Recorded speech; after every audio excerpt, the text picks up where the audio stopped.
न्यायालयात सुनावणीकरता दाखल केलेल्या वारस दाखल्यांच्या दाव्यांमध्ये न्यायालयातील लिपिकानं बोगस वारस दाखले वाटप केल्याचं उघड झाल्यानं न्यायालयीन कामकाजाच्या कार्यपद्धतीविषयी आश्चर्य व्यक्त केलं जातंय। संशयित आरोपीला ताब्यात घेऊन त्याच्याकडे चौकशी केल्यावर त्यानं अशा प्रकारचे 80 बोगस दाखले दिल्याची कबुली त्यानं दिली। मालमत्ता हस्तांतरण प्रक्रियेत महत्वाचा पुरावा म्हणून ओळखल्या जाणाऱ्या या वारस दाखल्यांमधील फेरफारामुळे खळबळ माजली आहे। नेमका किती लाभार्थ्यांनी आणि किती कोटींची संपत्ती मिळवण्यासाठी या बोगस दाखल्यांचा वापर केला हे लवकरच स्पष्ट होईल। या प्रकरणातील पहिल्या संशयित आरोपीला रविवारी पोलिसांनी अटक केली। दीपक मोहन फड असं अटक केलेल्या आरोपीचं नाव असून दीपक हा पनवेल येथील कनिष्ठ न्यायालयात वरिष्ठ लिपिक या पदावर काम करत होता।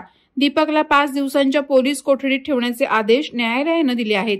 मागील वर्षी 7 नोव्हेंबरला वकील महेश देशमुख यांनी पनवेल येथील दिवाणी न्यायालयामध्ये ठाणे येथील कमलादेवी नारायण गुप्ता विरुद्ध भरत नारायणदास गुप्ता, रवी नारायणदास गुप्ता, रतन नारायणदास गुप्ता, पूजा भावेश केसरी या अर्जाच्या चौकशीसाठी न्यायालयात अर्ज केला होता।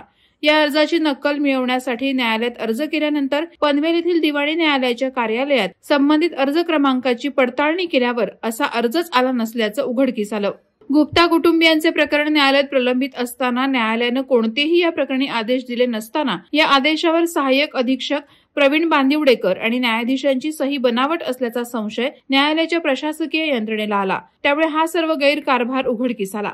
पनवेल येथील दिवाणी न्यायालयाच्या अधीक्षिका संचिता घरत यांनी ही बाब न्यायाधीशांच्या निदर्शनास आणून दिल्यानंतर अधीक्षिका घरत यांनी 4 नोव्हेंबरला पनवेल शहर पोलीस ठाण्यात याबाबत गुन्हा नोंदवला।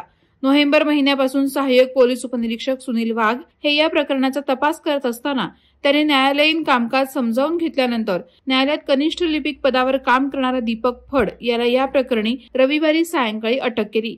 दीपक हा मागील 5 वर्षांपासून कनिष्ठ न्यायालयातील संगणकीय विभागात कनिष्ठ लिपिक या पदावर काम करत होता।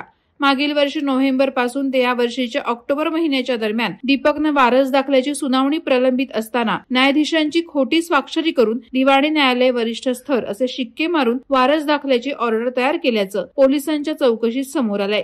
चौकशी अर्जाच्या नोंदवहीत चुकीचा नंबर लिहून बनावट दस्त बनवले। तसंच न्यायालयाची कार्यप्रणाली ज्या CIS या संगणकीय पद्धतीवर चालते त्यामध्ये सुद्धा हस्तक्षेप करून संबंधित प्रकरण तेथून काढून टाकले आहेत। वादळवारा लाईव्हसाठी न्यूज ब्युरो पनवेल। नवी मुंबई व रायगड जिल्ह्यातील ताज्या बातम्या आणि घडामोडींसाठी सबस्क्राईब करा वादळवारा लाईव्ह चॅनल आणि दाबा बेल आयकॉन।